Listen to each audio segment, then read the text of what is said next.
Over the last several years, the Know Your Rights Camp has performed second autopsies for those who have died in the custody of police and our criminal legal system. Today, we're here to announce that we have performed 100 free autopsies from this initiative. Since the initiative's launch in 2022, we've seen more and more communities that are disenfranchised and finding themselves victims of police use of force and death within the carceral system.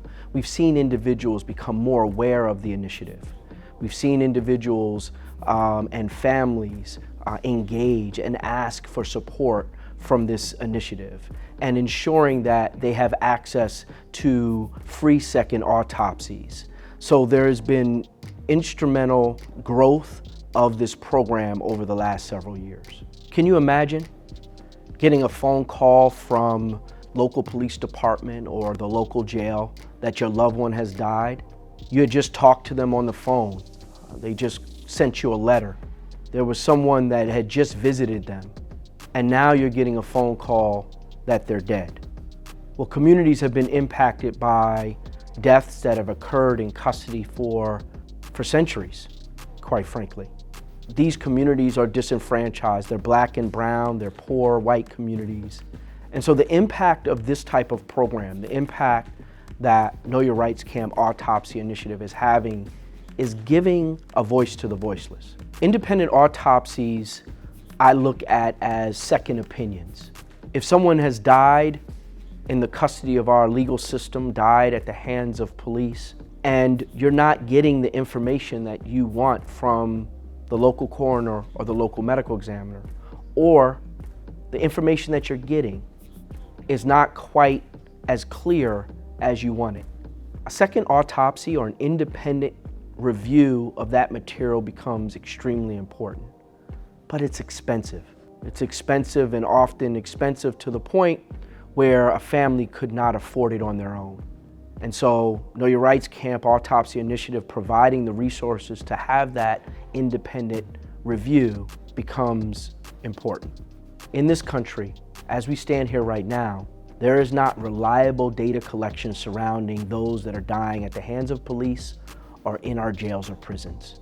And so that data is critical for us to understand how this is a system problem and how we might be able to solve it. Well, today we're here acknowledging 100 cases.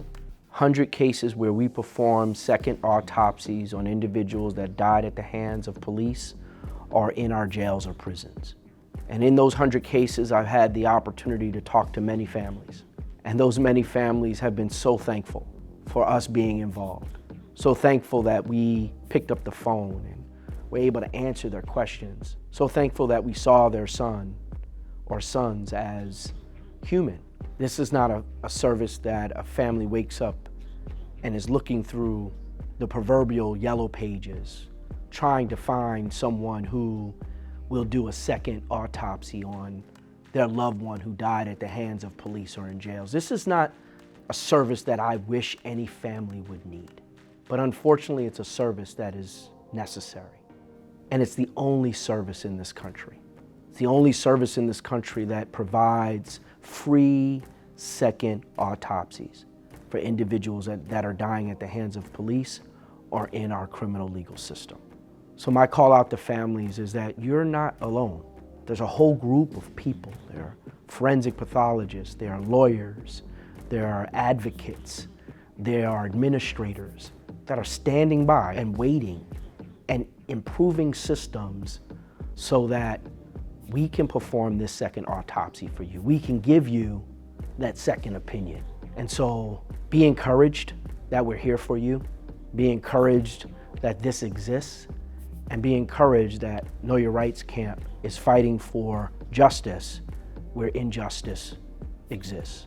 Unfortunately, 100 cases are just scratching the surface. We believe that there are close to 2,000 death in custody cases every year in the United States of America. And we got to 100 second autopsies. It's a milestone because of the number, but there's so many more families out there that need our service. so many more families out there that don't have closure, don't have answers as to what the injuries are that may have led to the death of their loved one. Did that loved one have injuries at all? What happened is the question that we're often asked. And so although we're here to acknowledge, not celebrate, but acknowledge 100 cases, it just shows that we have that much more expertise, that much more experience performing these cases for you. And so we stand by, ready to perform even more cases because we know that there's more cases out there that need our services.